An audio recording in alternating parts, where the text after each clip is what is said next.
Bem-vinda, bem-vindo ao BTC Journal, seu programa de notícias de negócios comentadas e analisadas pela equipe da BTC. Meu nome é Gustavo Habib, eu sou instrutor de comunicação e negociação, e no episódio de hoje, dia 5 de abril de 2024, falaremos sobre o que acontece com a Vivara. A gente vai falar aqui sobre resultados, também vamos falar sobre grupo Arezzo, reserva e expansão global, alguns desafios nessa linha, numa entrevista com o fundador da reserva. E por fim, resultados, a gente vai falar sobre Hapvida, planos de saúde, modelos verticalizados, sinistralidade, dentre outros temas relevantes nessa seara.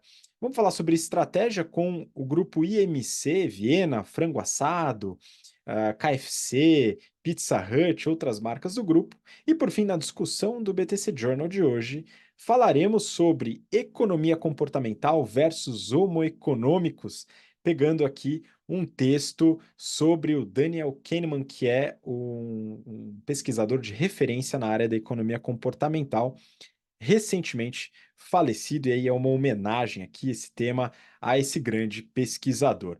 E para me acompanhar nesse episódio aqui, nessas temáticas todas, estou com o nosso instrutor de finanças corporativas e modelagem, Guilherme Goraeb. Gui, muito bem-vindo de volta. Olá, Habib. Olá, ouvintes, espectadores. Obrigado, Habib. Um prazer estar aqui. Vários temas interessantes aí, em especial essa discussão no final. Bora lá. Exato, vamos lá, a gente tem bastante coisa para falar. Só começando aqui, vou pedir para você que nos acompanha pelo YouTube, curtir o vídeo, dar aquela força para o nosso conteúdo se espalhar um pouco mais. Você curte o vídeo, se inscreve no canal. Se você tiver no podcast, você pode também entrar no YouTube aqui nesse mesmo conteúdo e só fazer esses elementos de curtir o vídeo, se inscrever para poder dar uma ajuda. E se você está no Spotify, você pode também comentar ali na caixinha que abre para interação, para você comentar o que você achou do episódio de hoje. A gente está com inscrições abertas para os nossos cursos do segundo semestre de 2024, General Business Program, para você que quer acelerar sua carreira, está entrando agora no mercado de trabalho e quer dar aquele boost com conhecimentos em finanças corporativas, estratégia, marketing, resolução de problemas, negociação, comunicação. E para você que já tem bastante experiência na área, já atua com gestão de equipes, gestão de empresas, você pode participar do Strategy and Finance e trabalhar temas avançados em estratégia e finanças com um grupo bastante experiente do seu lado, compartilhando experiências em áreas diferentes. A gente tem muita gente que é líder. Tanto de empresas de grande porte, como de startups, pessoas que têm suas próprias empresas, mas gente com bastante bagagem para poder colaborar bastante com o ambiente de ensino. E a gente está com inscrições abertas também para os cursos de Excel e modelagem, que o Guilherme conhece bastante, e para o nosso curso de pricing, estratégia de pricing. Dá uma olhada, o link está aqui na descrição e veja se você tem interesse em se desenvolver com a gente aí nos próximos meses. Vamos seguir, Gui, a gente tem bastante notícia para comentar hoje, e eu queria começar agora com duas notícias relacionadas à Vivara. Essa primeira é do Neofeed e fala: os 10 dias do terremoto Nelson Kaufman na Vivara podem durar muito tempo. E a segunda notícia do Valor Econômico, o título é o seguinte: lucro da Vivara cai 8,6% no quarto trimestre para 144,1 milhões de reais. Gui, queria que você comentasse um pouco sobre essa situação que a Vivara está passando agora. Parece que está com muita desconfiança do mercado. Explica um pouquinho para a gente. Vamos lá, Habib. Então, duas notícias, uma sobre divulgação de resultados, outra sobre o fundador. Eu vou começar pelos resultados. Bom, a Vivara ela apresentou um crescimento de 18,6% da receita líquida, que foi impulsionado pela expansão da área total de lojas, que foi de 13%, e já atinge mais de 35 mil metros quadrados. Além disso, eles tiveram um same-store sales positivo de 5% nas lojas físicas da Vivara, 30,7% nas lojas físicas da Life e 12,4% considerando o agregado aí das lojas físicas e do e-commerce. O recorde de vendas que fez a empresa bater R$ 1 bilhão em um trimestre, de acordo com o comunicado da própria empresa, é resultado de uma estratégia assertiva de mix nas lojas Vivara, que investiu em itens mais tradicionais, além da força das vendas dos eventos sazonais. que são o Natal e o Ano Novo. Eles também apresentaram uma expansão do lucro bruto de 19,4%, ficando em 1,5 bilhão de reais, e 21% do lucro operacional, que fechou o ano em 400 milhões.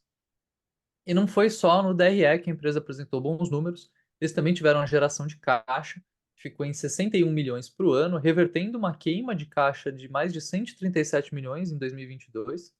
A geração de caixa operacional foi de 201 milhões de reais, dinheiro que foi principalmente destinado para a compra de imobilizado e pagamento de dividendos. Dividendos e JCP, né, juros sobre capital próprio. Bom, dada a apresentação desses bons resultados, o que vem acontecendo com a ação? Por que ela caiu mais de 20% nos últimos 30 dias? Agora vamos para a segunda notícia. No mês passado, a Vivara anunciou que o seu fundador, o Nelson Kaufman, voltaria ao cargo de CEO depois de ficar 13 anos longe da empresa.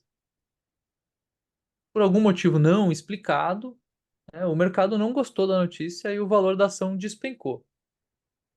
O próprio Kaufman, o Nelson Kaufman, fundador aí da Vivara, foi CEO e que voltou a ser CEO, aproveitou esse desconto e comprou mais 2% da empresa, uma operação de cerca de 90 milhões de reais, aumentando a sua posição para 27%, o que, segundo ele, é uma demonstração da confiança que ele tem na empresa.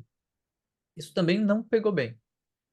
Honestamente, eu não sei o que o mercado tem contra o fundador da Vivara. Inclusive, se o ouvinte tiver mais informações aqui, né, pode comentar no vídeo, pode mandar lá no LinkedIn, que seja, mas conta pra gente, porque eu estou curioso para saber o que o mercado tem contra o retorno do fundador. Geralmente, quando a gente tem uma empresa que não está indo muito bem e o fundador volta, ou o ex-CEO volta, isso costuma ser super bem recebido pelo mercado. A gente tem casos recentes do Michael Dell voltando para Dell, do Bob Iger voltando para Disney. Ou se a gente for um pouquinho mais longe, o próprio retorno do Steve Jobs para a Apple, quando ela estava à beira da falência, ele revolucionou ali a empresa e pavimentou o caminho, né, para a Apple ser o que ela é hoje, uma das empresas mais valiosas do mundo. Bom, a notícia dele foi tão mal recebida que ele durou 10 dias no cargo. Isso aqui isso não é bom pro currículo, né, Habib? Você que trabalhou com recrutamento, colocar 10, você nem põe no currículo, né, cara? Entrei no dia 1 de março, saí no dia 11, que o pessoal mudou de ideia, resolveu ir para outra direção e tal. Então, assim, ficou 10 dias e quem assumiu agora a posição de CEO é quem estava no cargo de CFO, né, o Otávio Lira, estava no cargo de CFO da Vivara desde 2019. Bom, agora eu queria realmente, assim, é isso a notícia, né? Eu fiquei, confesso que teve uma época que eu trabalhei muito próximo de mercado financeiro, né? Trabalhava no fundo e tal. E, cara, eu ficava com a impressão que às vezes a justificativa para a movimentação da ação era um negócio tirado da cartola, assim, qualquer coisa, né? Ah, saiu essa notícia, então a ação subiu. Podia ter saído a mesma notícia, a ação caiu, mas a matéria disse que foi por causa daquilo. Aqui parece que o evento causador realmente é a entrada do CEO, mas o que o pessoal tem contra, eu não sei. E se alguém souber, gostaria de saber. Conte pra gente o que o mercado tem contra a volta do CEO da Vivara, porque é isso. Não entendi por que a ação foi derrubada tanto só por conta do retorno aí do CEO.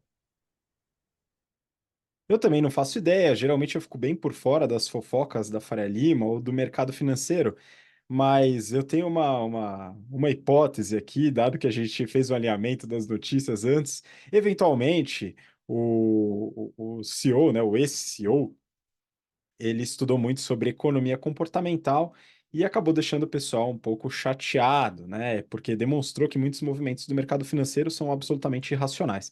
Mas isso é só uma hipótese e, de fato, Gui, não é uma boa prática a gente colocar uma experiência de 10 dias no currículo. Então, ele pode deixar de fora essa, para ele vai fazer pouca diferença, mas para você que nos acompanha, está no início de carreira, já pulou de galho em galho, se eu puder fazer uma recomendação, eventualmente dá uma esticada, né, nas empresas, você talvez tenha algo a aprender, a chance de você aprender é grande e, de fato, deixar experiências muito curtas no currículo podem falar mais contra do que a favor. Então eu deixaria um pouco de fora. Não é o caso do CFO, que se ele ficar 10 dias no cargo como CEO interino, eu já atualizaria o LinkedIn imediatamente para colocar ali CEO interino, depois volta a ser CFO, não tem problema nenhum, mas ele continua ali na empresa, na função. Então, vamos dar uma olhada, vamos acompanhar a Vivara. Ele ficou 10 dias. Eu não especulo a sua saída. Alguns dizem que foi porque a desconfiança do mercado foi muito grande, existe uma pressão, mas eventualmente a pessoa tem seus motivos, motivos pessoais. A gente não sabe muitas vezes o que aconteceu para a pessoa sair, mas o que a gente sabe é que o mercado não levou numa boa a entrada dele de volta, né? Contrariando vários movimentos de retornos de CEOs e fundadores que foram muito bem sucedidos. Bom, vamos dar sequência, Gui. A gente tem uma notícia aqui que eu queria compartilhar com vocês do Neofeed. O título é: Por que o Brasil não tem ainda uma marca de moda global? Segundo Rony Meisler, que é fundador da Reserva e hoje é CEO da divisão que cuida da Reserva aqui dentro do grupo Arezo, que é a AR&Co. Vou compartilhar algumas coisas aqui com vocês relacionado a essa reportagem, que na verdade é uma entrevista do Rony Meisler, o fundador da Reserva, para a CNN. Vale a pena conferir, a entrevista está bem bacana. Ele compartilha algumas histórias, ele dá algumas dicas, fala de forma bem direta. Acho que é legal, você vai gostar. A notícia ela foca na questão da internacionalização da marca. O exemplo da Havaianas, que realizou esse processo com sucesso e até desmente o título da notícia. Então, existe sim uma marca de moda que internacionalizou com sucesso, que foi a Havaianas, que faz parte da Alpargatas. Um abraço aí para o pessoal da Alpargatas, inclusive. Eles realizaram esse processo com sucesso, vendem mais do que água na Europa, nos Estados Unidos, e é algo a ser buscado. Mas por algum motivo, nenhuma outra marca brazuca conseguiu expandir para fora do país, no varejo moda. O fundador da Reserva, ele acredita que isso vai acontecer. Inclusive, a empresa já está planejando entrar na Flórida, nos Estados Unidos. Mas por que é tão difícil? Segundo o Rony, o primeiro desafio é o tamanho do Brasil e a necessidade de atender o mercado local, que é muito grande, tem divergências regionais, é um país continental, que exige uma operação muito grande para você atender o próprio país, e aí a pessoa muitas vezes não vai ter nem tamanho, nem potencialidade para poder expandir. O segundo desafio, na visão dele, é o complexo de vira-latas. A gente desvaloriza o que é nosso em detrimento do que vem de fora. Isso desincentiva as empresas daqui a sair, pegar o mercado lá fora, porque a gente muitas vezes acredita que não vai conseguir executar com a qualidade que é feita lá fora. E eu concordo com ele que isso é um desafio, e também, muito possivelmente, ele não explicitou isso na entrevista, mas ele deve achar isso temerário e equivocado, e eu concordo com ele. Eu vou dar só um exemplo de uma companhia que ignorou o complexo de vira-latas, entrou no mercado que é altamente competitivo lá fora, que tem muita tecnologia lá fora, e a empresa consegue desenvolver muito bem aqui no Brasil e superar muitas empresas lá fora, que é a WEG. A WEG é uma empresa que trabalha com motores, geradores elétricos, componentes eletrônicos, máquinas diversas para indústria, voltadas para aquecimento, para produção industrial e também motorização. E eles conseguem desenvolver tecnologia que faz uma briga de peso com os principais fornecedores globais dessa cadeia. E a gente pode buscar também outros exemplos em tecnologia, em varejo, enfim, vários setores, em meios de pagamento, onde a gente consegue ser ponta de lança.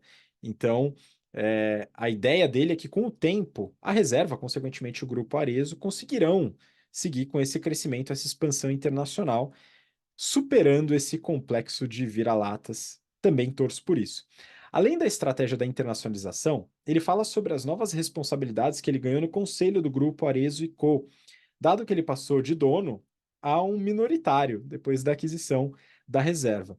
Mas olha só, o resultado dessa aquisição, mesmo ele se tornando minoritário, foi excelente para a empresa que ele fundou. Em 2019, a reserva teve um faturamento de 340 milhões de reais, com uma margem EBITDA de 12%.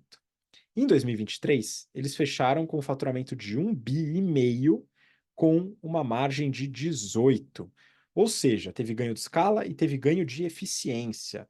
Sonho dos gestores e é uma estratégia que a gente ensina dentro do General Business Program e no Strategy and Finance, através de vários casos.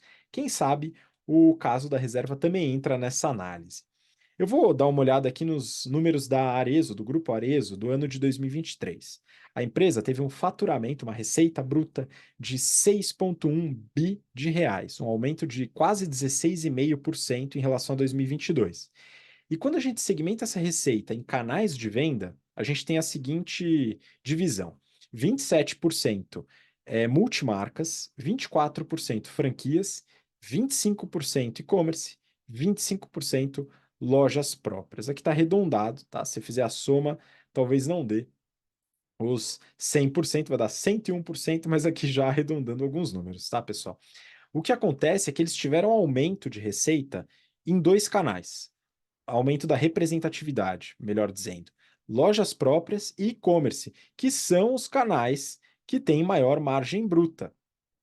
Quando a gente pega por marca, a marca Arezzo representa 26% da receita total, o grupo AR&Co, que é o grupo da reserva, 25% e teve o maior crescimento do grupo, 26,3% de aumento de receita, chegando lá nos 1,5 bi que eu falei anteriormente. Depois vem a marca Schutz, com 18% da receita, e depois a Ana Capri, com 7%. Margem bruta foi de 54,5%, uma margem bem respeitável, e a margem EBITDA de 16,5%. Ambas subiram 0,6 e 1 ponto percentual, respectivamente. A empresa teve lucro líquido, 420 milhões de reais, e ela também divulga o seu ROIC, o retorno sobre o capital investido. Só que ela tem duas métricas do ROIC. Tem o ROIC contábil e tem o ROIC marretado. Marretado é uma expressão minha, não é a que está na apresentação de resultados, mas é um ajuste que eles fazem ali no ROIC. O contábil fechou em 17,7% e o ROIC marretado em 27,4%.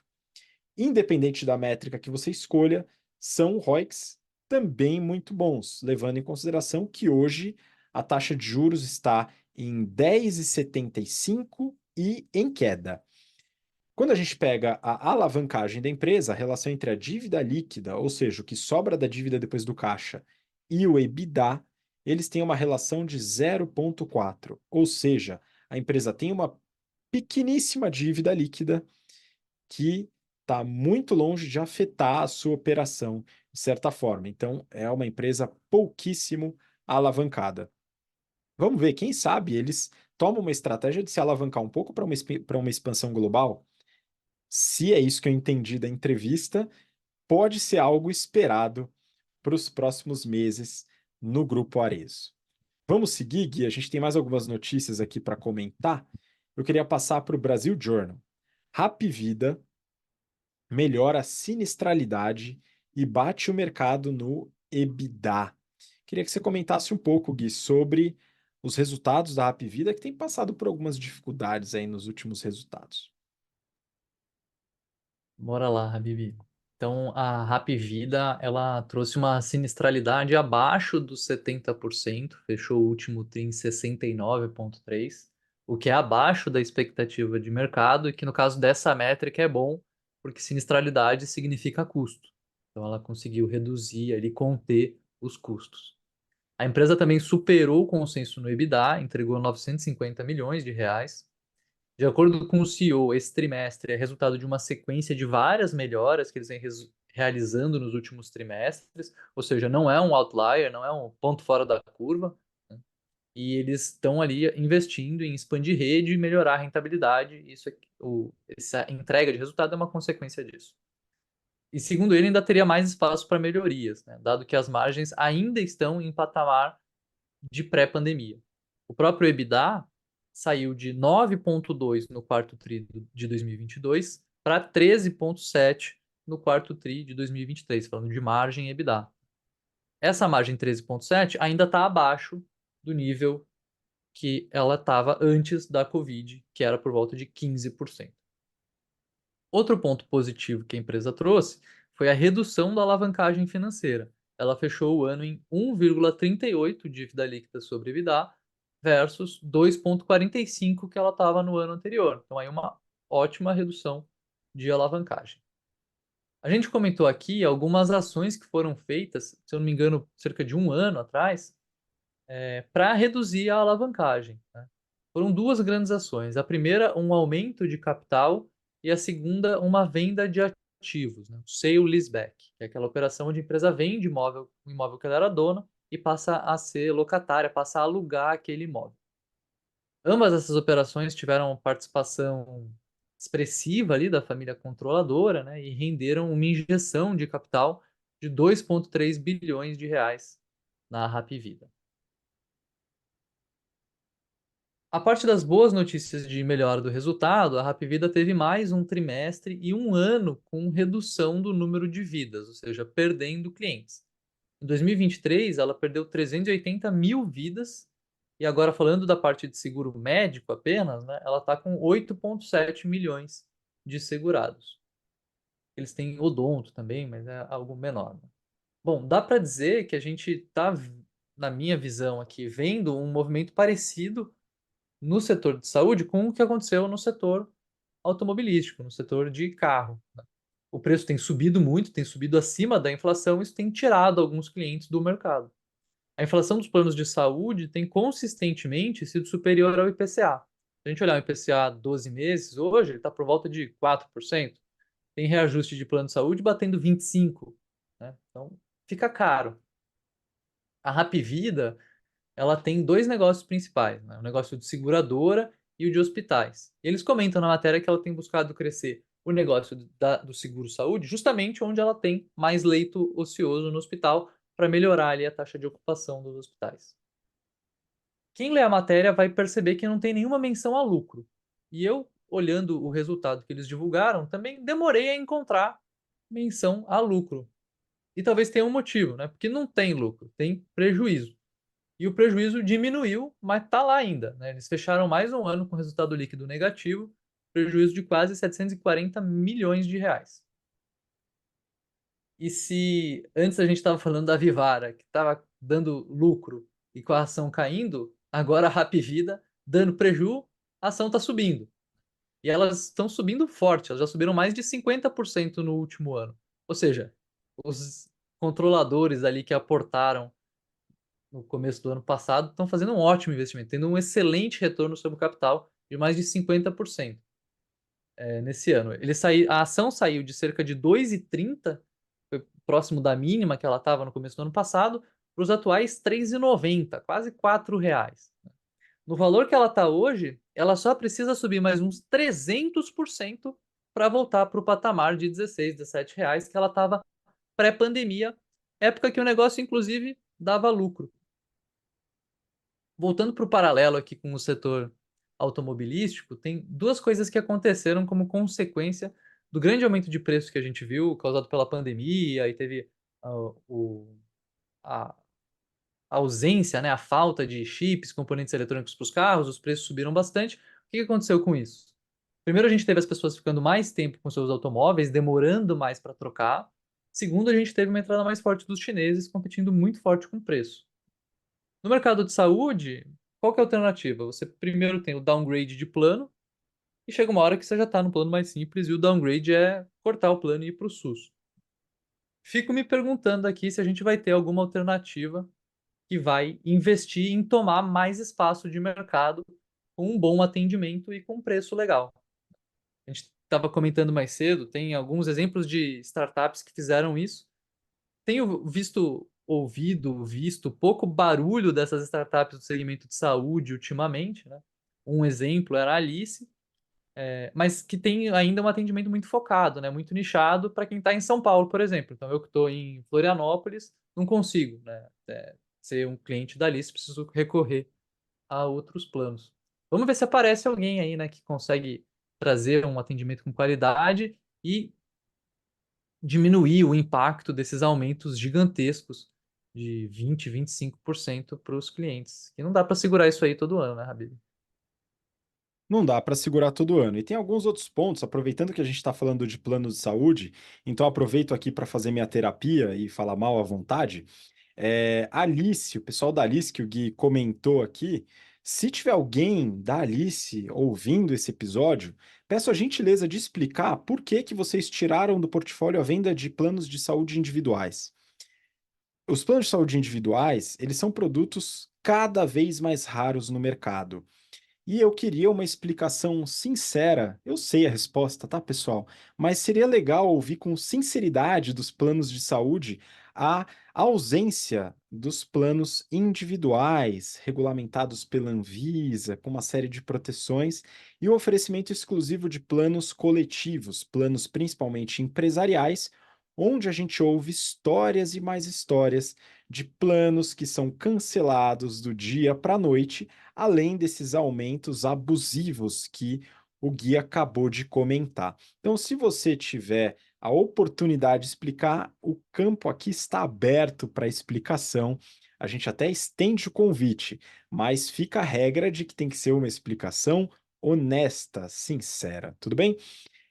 De acordo com o Gui, então, a sinistralidade vem caindo, isso é muito importante, né? A sinistralidade é o efetivo usado pelo segurado, né? Ele realmente indo ao hospital, utilizando o plano de saúde, é a participação desse uso em relação ao total de usuários, né? Porque muitos acabam não usando. Então, você pensa no seu plano de saúde, o quanto você usa, né? Quanto mais você usa, maior a sinistralidade. Vamos ver se eles conseguem segurar. Uma das formas de segurar a sinistralidade é o foco na prevenção, que tanto o Hapvida como outros planos verticalizados, aqui falando Notre Dame Intermédica e Prevent Senior, por exemplo, tem um foco muito grande para poder reduzir essa sinistralidade, o foco na prevenção. Bom, a gente vai acompanhar ainda, mas também torço aqui pelo fortalecimento diário do nosso SUS, muito fundamental como um BATNA. Para você que estuda negociação, sabe que quando a gente fala de alternativa, poder de barganha, a alternativa acaba sendo o maior representante do poder de barganha, e nesse caso é o nosso SUS aqui. Quanto mais forte o SUS, maior o nosso poder de barganha ao negociar os planos de saúde. Bom, vamos dar sequência, Gui. A gente tem mais uma notícia aqui falando sobre estratégia. Eu peguei do Neofeed. Viena pode ser o, entre aspas, toque do chefe no ano da IMC. Aqui o trocadilho foi sutil, mas acho que foi bem colocado. Então vamos lá falar um pouquinho sobre essa notícia. Quando o Alexandre Santoro assumiu a operação do grupo IMC como CEO, ele definiu prioridades. Aqui eu mando um abraço para o nosso colega Yuri Salomone, que ele não gosta de prioridade no plural. Eu também não. Mas se forem duas ou três de várias, vá lá, acho que passa, né, Yuri? Então vamos tentar resguardar aqui a crítica em relação ao Alexandre Santoro, CEO do grupo IMC. IMC é International Meal Company, é uma empresa de serviços de alimentação ou food service que engloba algumas marcas famosas: Frango Assado, Brunella, Batata Inglesa, Viena, Carl's Jr., operações aqui no Brasil de KFC e Pizza Hut. E quais são as marcas que ele focou, que ele definiu como prioritárias? Frango Assado, KFC, Pizza Hut. Essas três. Ele assumiu como CEO na pandemia, o mercado estava bem machucado, principalmente as operações físicas, e ele reduziu os investimentos nas outras marcas e até desinvestiu. Por exemplo, Olive Garden era uma marca que fazia parte do portfólio e rolou esse desinvestimento. As outras marcas, a gente pode entender que ele deixou lá no formol, viu, pessoal? Então, assim, a loja tá andando, beleza, mumificada, não tem nenhuma mudança, vai vendendo aqui e ali, mas sem investimentos em marca, sem investimentos em operação, expansão de lojas, nem nada assim. Então, de fato, rolou priorização. Agora, ele pensa em talvez colocar mais uma prioridade, o que já começa a ficar meio complicado, né? Quatro prioridades, começa a perder um pouco o sentido. O Viena, rede de restaurantes self-service, muito presente em praça de alimentação de shopping, entrou no portfólio do IMC em 2008. Hoje a marca está com 38 lojas, shoppings, hospitais, aeroportos, e a princípio não tem nenhuma estratégia de crescimento para ela, porque a marca não foi priorizada. Mas eles estão pensando em alterações de menu e de identidade visual. Ou seja, talvez colocar um pezinho na marca Viena para poder ter mais uma grande representante no grupo. A empresa está passando por uma reestruturação, a gente vai ver aqui nos resultados. Ela ainda opera no vermelho e talvez algumas mudanças de estratégia sejam realizadas e sejam necessárias. Vamos lá para os resultados do grupo. IMC tem em 2023, teve em 2023 uma receita de 2,2 bi com B de bola de reais, um aumento de 6,4% em relação a 21.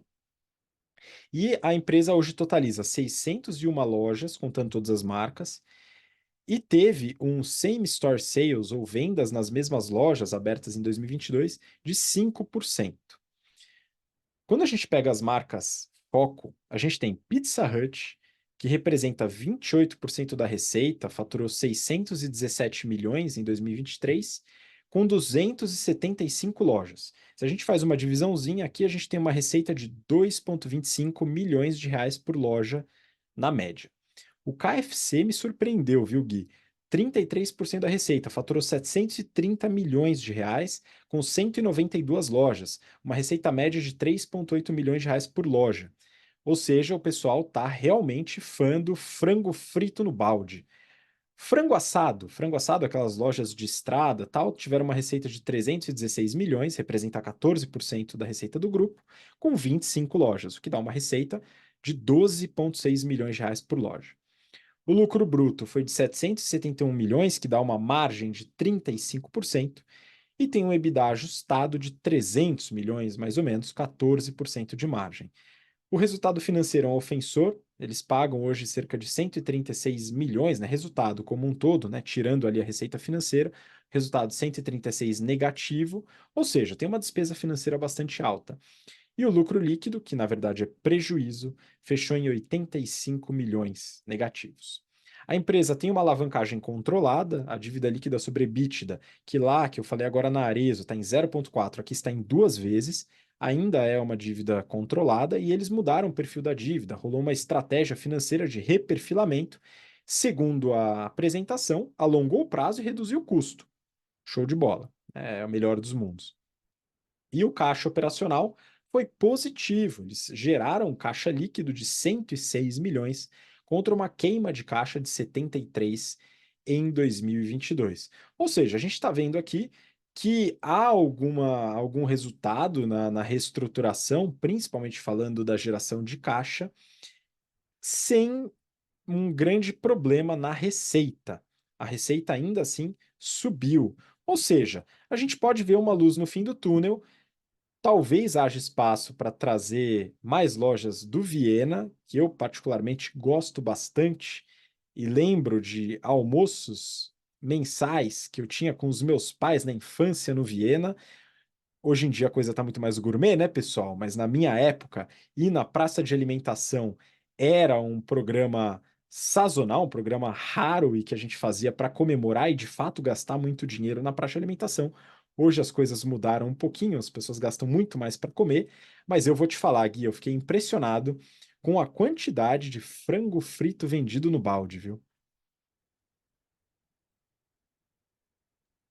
Habib, na sua memória aí, esses eventos, né, essas refeições no Viena na infância, não sei, eu também lembro disso, assim, como sendo um super luxo e me parecia que a qualidade talvez fosse melhor na época, viu? Eu estava meio frustrado a última vez que eu fui comer no Viena. É, faz tempo que eu não vou, mas eu acho que talvez seja a memória afetiva, viu, Gui? No passado era muito mais gostoso, né? Eu lembro até hoje que tinha aquelas mesas com aquelas folhas, eu rabiscava com giz nas mesas. Então não era só na praça de alimentação, tinha uma parte dentro da loja, mas era self-service e era bastante gostoso. Talvez hoje tenha perdido um pouco do brilho, né? Não sei se a qualidade mudou aí, o pessoal do IMC que acompanha o podcast pode nos afirmar se mudou ou não. E aí, enfim, aí a gente pode discutir sobre isso. Mas a qualidade do frango frito do KFC parece que tá muito boa, viu, Gui?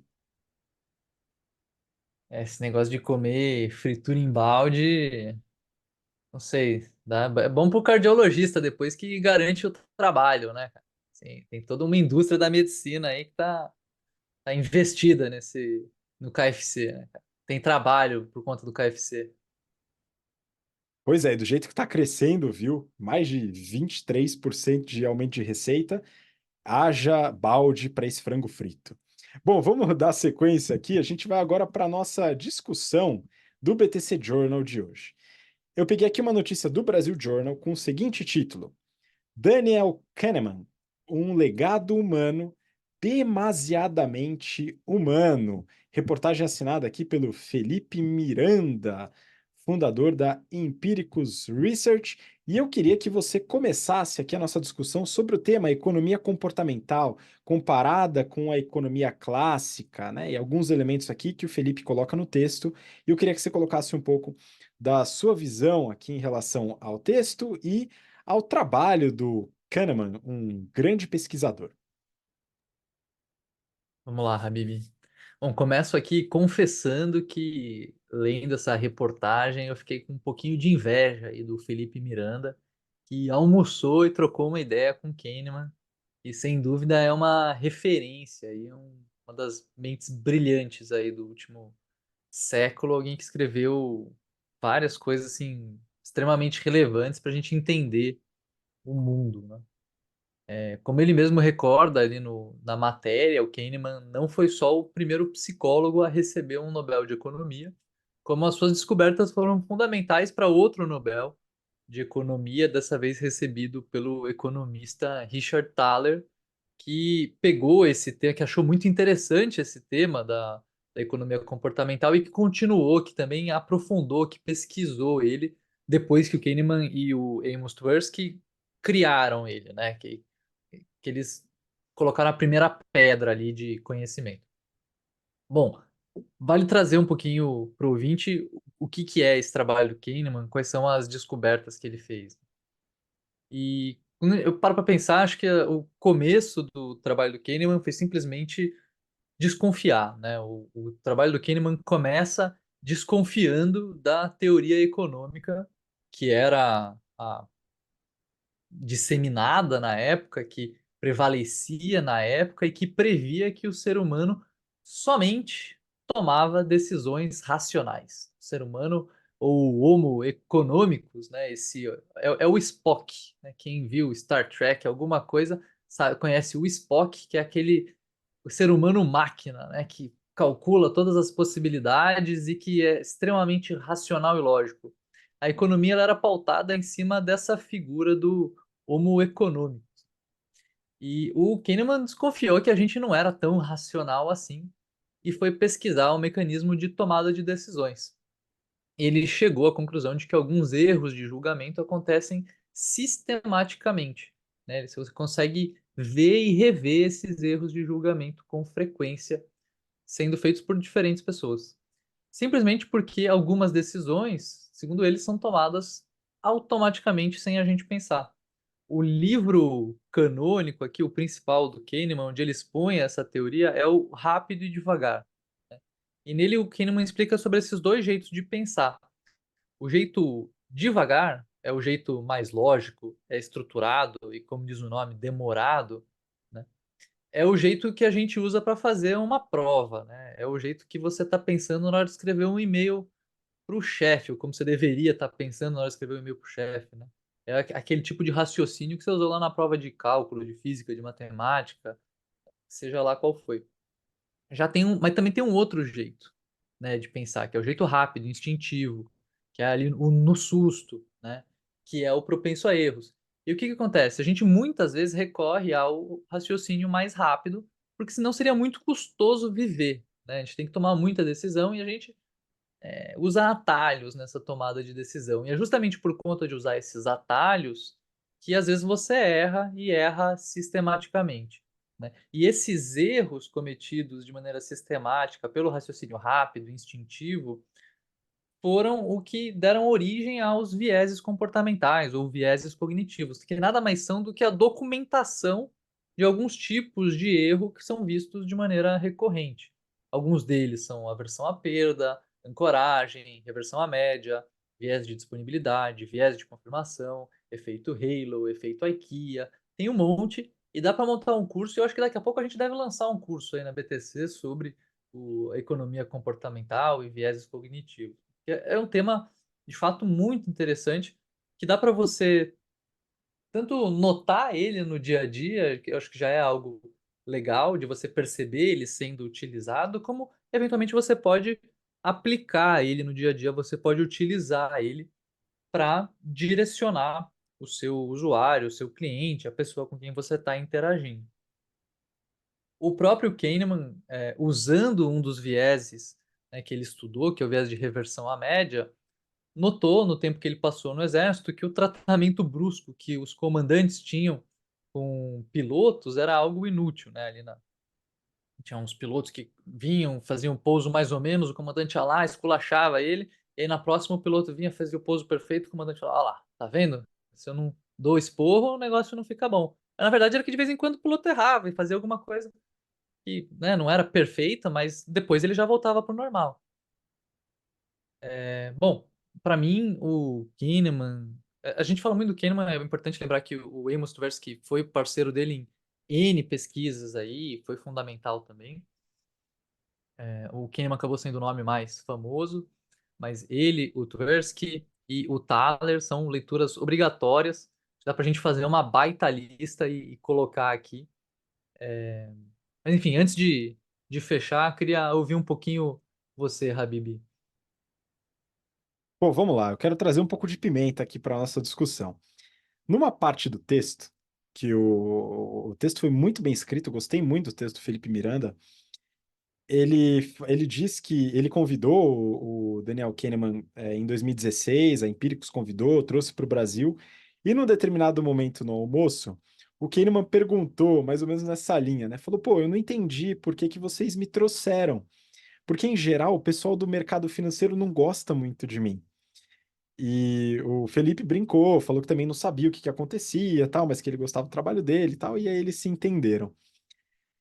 E aí o que que acontece, né? Por que que surge essa rusga em relação à economia comportamental? Aí eu vou fazer uma breve digressão aqui.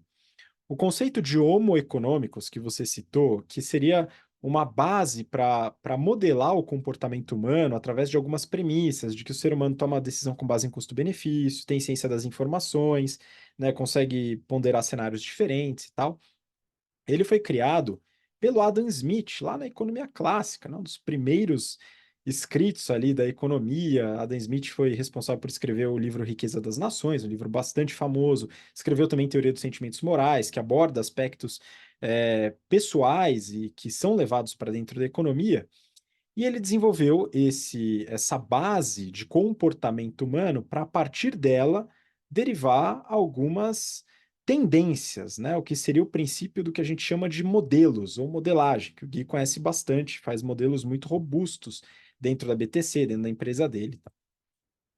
E para desenvolver esses modelos econômicos, precisava dessa base.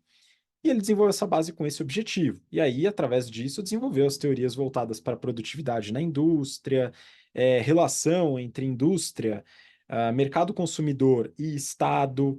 Então, várias contribuições que o Adam Smith na época deu. Agora, acho que vale ressaltar um detalhe aqui. O Adam Smith, para quem não sabe, ele morou a vida inteira com a mãe, que levava para ele café da manhã, almoço, jantar na mesinha dele, assim como o café com leite. Tá? Isso durante a vida toda. Era um ser humano disfuncional, ok? E aí o Adam Smith deixou de fora algumas discussões, como a economia do cuidado, né, coisas que saíam um pouco do PIB. Né? Ele não sabia muito bem o que, que acontecia para ele poder sobreviver, né? Que no caso tinha a mãe dele, que não podia trabalhar porque tinha que cuidar dele, né? Então, tinham vários detalhes aí que faz sentido se você quiser dar uma olhadinha, tá? E isso não está no estudo do Homo economicus, né? A mãe dele talvez não fosse uma Homo economicus, né? Porque ela prezava mais pelo carinho e cuidado dele, eventualmente, do que fazer as coisas que ela desejava. Agora, esse conceito do Homo economicus, ele foi sendo retrabalhado ao longo do tempo, foi evoluindo, mas a base ela se manteve, de certa forma. Então a gente teve uma transformação nos anos 60 com a Escola de Chicago. A Escola de Chicago de Economia, que trouxe uma série de pesquisas do que a gente chama de economia ortodoxa, e talvez o principal nome da Escola de Chicago seja o Milton Friedman. utilizou alguns conceitos aqui, evoluiu, né? Então ele trouxe o conceito do as if. Então o ser humano, ele age como se tivesse ciência de todas as informações disponíveis.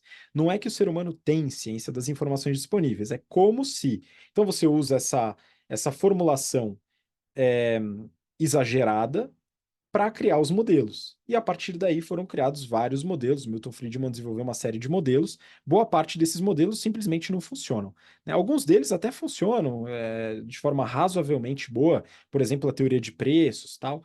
Mas principalmente na macroeconomia não funciona absolutamente nada, né? Teoria de inflação, etc. Tudo isso foi completamente descartado pelos bancos centrais, enfim, e agentes econômicos hoje em dia. E teve mais uma evolução também de outro personagem famoso ali, talvez um pouco menos, da Escola de Chicago, que foi Gary Becker, que foi um pesquisador que também ganhou o prêmio Nobel.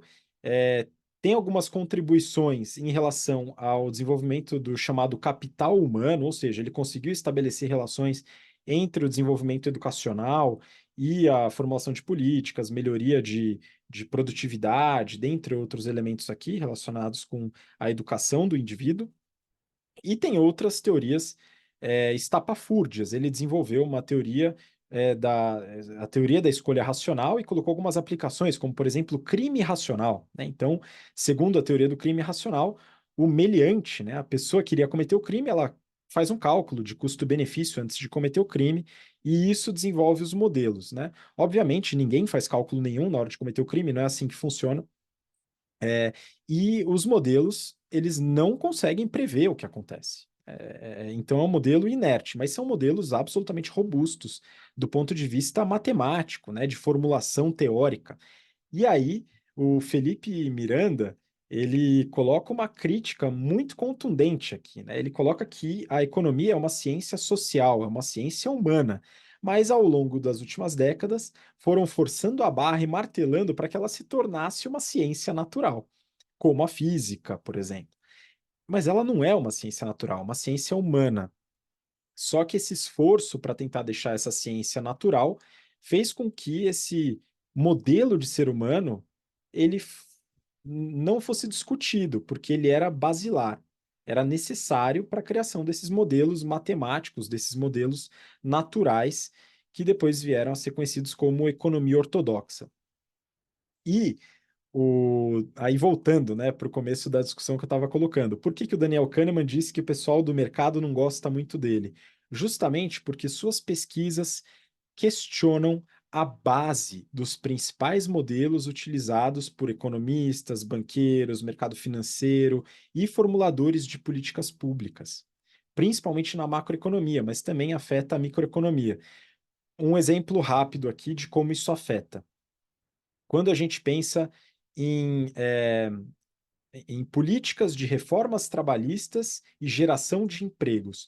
Se eu não me engano, Gui, foi o Nobel de 2021 ou 2022. Foi uma dupla de economistas que mostraram que políticas mais protetivas trabalhistas não resultam em redução de oferta de emprego. Algo que é completamente contraditório à teoria econômica ortodoxa, que parte do princípio da tomada de decisão racional, que no final vai fazer com que se houver políticas muito protetivas, né, uma política trabalhista que protege muito o trabalhador, isso vai resultar em queda de empregabilidade, queda de nível de emprego, e esses Nobéis mostraram que isso não acontece utilizando como base a dados da realidade. E foi essa transformação que o Daniel Kahneman e os outros pesquisadores de economia comportamental trouxeram para a análise econômica. Não vamos partir de princípio comportamental nenhum. A gente tem que testar e ver o que acontece na realidade. E é isso que ele trouxe através das várias pesquisas. E aqui veio a base da psicologia, que é uma base que utiliza testes, né? Nenhum psicólogo ou psicóloga é maluco de achar que o comportamento humano é modelável, né? Senão não existiria a profissão de psicólogo ou psicóloga, né? Eles agem individualmente através de casos, histórias, aí cada um tem sua metodologia, mas existe o processo terapêutico que envolve essa malemolência. Afinal, é uma ciência humana. E aí, pessoal, as teorias do Daniel Kahneman sobre comportamento acabam, de certa forma, tirando a base de uma série de modelos, de uma série de teorias que a economia ortodoxa possui. E ninguém gosta que aquilo que você estudou por anos, anos e anos seja simplesmente destruído, tá? Vou colocar aqui uma breve anedota, né? Eu tive um professor na faculdade que era cego, ele se tornou cego, né? Não nasceu cego. E aí tinha uma série de lendas urbanas em relação à forma como ele perdeu a visão. E uma delas, que era a mais famosa, pelo menos na minha turma, viu, Gui? É que ele tinha uma teoria universal, e ele de fato tinha uma teoria universal sobre a física. Tá? Então ele tinha uma explicação sobre tudo, assim como a gente vê na tentativa da física quântica ou na relatividade, né, que acabam não sendo universais. Ele desenvolveu uma teoria universal, mas parece que alguém veio e conseguiu quebrar um dos pilares dessa sua teoria. Ou seja, ele trabalhou anos, anos, anos na sua teoria e veio alguém e passou uma rasteira ali num detalhe que destruiu, desmoronou toda a teoria dele e com a frustração ele acabou perdendo a visão. Essa é uma lenda urbana, tá, pessoal? Não posso dizer que isso é realidade ou não, só compartilhando com vocês, mas a aula desse professor era espetacular. Ele conseguia digitar lousas e lousas e lousas, o monitor ia anotando, ele decorava tudo.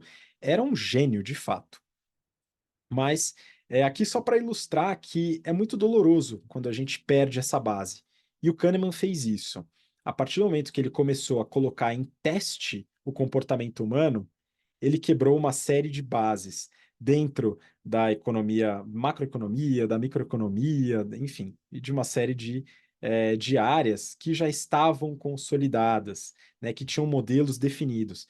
E aí, muito economista ortodoxo fica incomodado com a economia comportamental, porque não há possibilidade de desenvolver modelos. Se o comportamento ele é testado para cada situação, não tem como fazer um modelo.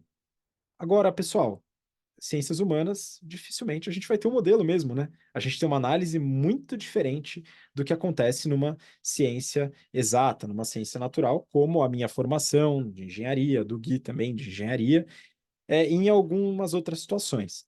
E a gente pode elaborar modelos que são temporários, que é muito do que a gente faz em negócios. Então, por exemplo, como que a economia comportamental é usada em marketing? Através de testes de campanhas. É um caso muito tradicional. Os marqueteiros gostam de falar dos testes AB. Então, você quer saber como que uma campanha vai performar, se vai convencer mais pessoas a comprar aquele determinado produto ou serviço, você lança duas campanhas e consegue fazer uma mudança pequena entre uma campanha e outra e testar para ver se aquela mudança pequena causou, né, ou pelo menos está correlacionada com o aumento de vendas. E ali você não pode partir do princípio. Você cria uma hipótese e testa a hipótese. E o que der de resultado, você segue. Ah, eu acho que o botão vermelho vai vender mais que o botão verde. Aí você lança lá, testa e vê que o botão verde vende mais. Você vai deixar o vermelho porque você achou, porque as pessoas em tese se aproximam do vermelho? Claro que não, você vai deixar o verde porque vende mais. Isso é a realidade imposta sobre você. E a gente tem casos, por exemplo, em recursos humanos. O Gui aqui, ele já foi CFO e já foi também diretor de recursos humanos. E em recursos humanos tem uma preocupação muito grande que é o turnover. E esse é um trabalho que a gente já fez em algumas empresas, né? Eu desenvolvo alguns trabalhos de economia comportamental, onde a gente trabalha os testes controlados para resolver algum problema. E um deles é de redução de turnover. O que que a gente pode implementar para auxiliar na redução de turnover? E aqui, pessoal, são várias coisas que fogem completamente da casinha do que seria racional, né? A gente está falando aqui de ações como mimos, presentes, e-mail do CEO, dentre outras coisas que racionalmente talvez não fizessem tanto sentido, mas a gente consegue observar resultado. Acho que essa foi a principal revolução que o Kahneman trouxe e os outros pesquisadores também da economia comportamental, que foi a utilização de testes para entender o comportamento humano e não partir do princípio. Por isso, essa briga toda. E aí, para finalizar minha parte aqui, passar a bola para o Gui, fazer as considerações finais dele, como recomendação de leitura, o Gui já conhece, já fez essas recomendações, do Daniel Kahneman, o livro Rápido e Devagar, talvez seja a leitura fundamental aí do Daniel Kahneman, tem outro livro que o Gui talvez recomende, e do Richard Taylor, que é o outro Nobel aí que ganhou nas pesquisas, tem duas leituras também que considero fundamentais, Nudge, empurrãozinho em inglês, e Misbehaving, né, que conta um pouquinho do desenvolvimento da economia comportamental. E o Taylor é de Chicago, hein, pessoal? Então imagina o que esse cara não sofreu na academia, revolucionando as bases lá dentro. Enfim, Gui, é isso que eu queria contribuir com essa discussão e eu queria que você deixasse aí seus comentários finais e também se despedisse do pessoal. Muito bom, Habib. Vou só pegar o gancho aqui dos livros, né? Você falou do Kahneman e do Thaler. Acho que nesse tema ainda vale citar o Dan Ariely. Tem vários livros, tem o Previsivelmente Irracional, tem o Payoff, tem o A Psicologia do Dinheiro, que é um bem legal também. E tem um do livro do Michael Lewis, que chama O Projeto Desfazer, que ele conta a história aí do Kahneman, do Thaler, meio que é a história da economia comportamental, digamos assim. Então, eu achei um livro bem prazeroso de ler aí também. Bom, voltando aqui pro tema, né, para a gente fechar, acho que uma coisa que é fundamental aqui da economia comportamental, como você salientou, é que a gente não parte de um exercício intelectual, né, do que deveria ser ou do que eu acredito que é, ou como deveria ser, mas a gente parte de experimentos e do que acontece na prática, né? Eu queria trazer uma história aqui que aconteceu hoje comigo e que vocês já devem ter visto isso em outros lugares também, né? Tem um prestador de serviço que me ligou mais cedo, mandou mensagem: a gente pode falar 5 minutinhos, rapidinho e tal, claro. Aí ele falou: você vai receber você já recebeu uma pesquisa de satisfação, ela tem uma nota de 0 a 10, e da nota 9 ou 10, tá? Você tá gostando da nota 9 ou 10. E eu falei: não, tá bom, beleza. E o que que é essa pesquisa de satisfação, né? É o famoso NPS, né? O NPS é uma métrica de satisfação que foi desenvolvida lá pelo pessoal da Bain, a consultoria estratégica. Ela se disseminou no mundo dos negócios como sendo a métrica quando a gente fala de qualidade de atendimento, né? E aí, como é uma métrica muito importante, em muitos casos ela vira meta. E vale citar aqui a lei de Goodhart, que é quando uma medida torna-se uma meta ou algo, ela deixa de ser uma boa medida, né? Quando a métrica vira meta, pode jogar no lixo, porque a galera vai achar um jeito de manipular ela. E nessa historinha aqui, né, a manipulação ela tá muito evidente, né? Ele me ligou e falou: cara, dá nota 9 ou 10 se você tá achando bom isso aqui, né? Às vezes você vai sair de uma loja, você recebe esse tipo de pesquisa também, e ele te induz pintando de verde o 9 e o 10, pintando de vermelho até o 6, deixando cinza ali o 7 e o 8 para ele tá fazendo o nudge, né? Ele tá fazendo o empurrãozinho para você votar naquela nota, né? O nudge, né, o empurrão, a manipulação que vem de um conhecimento mais profundo dos vieses cognitivos, ela muitas vezes é mais sutil, né? Você conhecer os vieses te ajuda tanto a identificar esses lugares onde você está sendo, às vezes de maneira escancarada, isso aqui não está usando economia comportamental. Às vezes você está sendo sutilmente levado a uma conclusão ou uma ação. Isso pode ser alguém se aproveitando de um viés comportamental para te empurrar a tomar uma decisão que é aquele que quer que você tome, né? A gente vê isso, por exemplo, quando você vai comprar uma pipoca no cinema. Aí você tem lá a pipoca PMG. Ou a última vez que eu fui no cinema, acho que não tinha mais pipoca pequena, tinha pipoca média, grande ou extra grande. Porque é a mesma coisa, né? Mas você tem lá 3 tamanhos, 3 precificações. Como que você precifica cada uma delas? Na teoria comportamental, isso já foi estudado, né? E você consegue precificar basicamente o preço do meio de uma maneira que você induza a pessoa a escolher mais o pequeno ou escolher mais o grande. Geralmente você quer que o cliente escolha o grande, né? Porque ele vai ter um ticket maior. Então, se você coloca, até trazendo aqui literalmente o exemplo, né? Quando você coloca o preço do médio muito próximo do preço do grande, o, o adicional de preço parece pequeno, então o grande passa a parecer uma opção mais barata, mais em conta. Então, isso leva o cliente a selecionar mais, a comprar mais a opção grande. A gente tem vários exemplos aqui, eu acho que é super interessante, daria para ficar falando de exemplos literalmente, né, tem um curso aí sendo feito para falar de vieses comportamentais, então eu não vou me alongar muito, mas enfim, é um tema que não dá para ver aqui, eu e o Habib somos muito fãs, gostamos muito desse tema, já lemos muita coisa, e enfim, fica a nossa homenagem aí ao Kahneman, né, que faleceu, que sem dúvida revolucionou esse campo da economia de uma maneira muito prática e muito honesta intelectualmente, né. Trouxe um jeito novo de olhar para N campos a partir do experimento, né. Então, partindo de uma humildade intelectual muito grande, de não saber, de nem tentar inferir o que que é, mas de testar e ver na prática, e ver isso se repetindo, e daí criar regra a partir do mundo, né, não tentar criar um mundo a partir da regra. Então, enfim, Kahneman deixa um legado aí muito importante.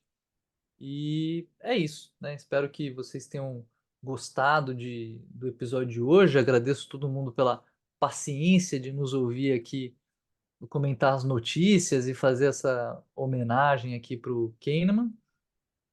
E, Habibi, valeu, até mais, nos vemos semana que vem. Muito obrigado, Gui. Aqui um lembrete para você que talvez diga, não, mas os modelos tradicionais ainda funcionam e tal. Alguns poucos funcionam, mas isso também tem um tema legal da economia comportamental chamado profecias autorrealizáveis. Então vale a pena também entender um pouco mais sobre esse conceito. Mas eu queria trazer esse tema aqui para a gente homenagear, falar um pouco desse importantíssimo tema, dessa disciplina relevante para o seu desenvolvimento profissional, que é a economia comportamental, para você usar em aspectos de comunicação, de marketing, de gestão de pessoas, de finanças, dentre outras.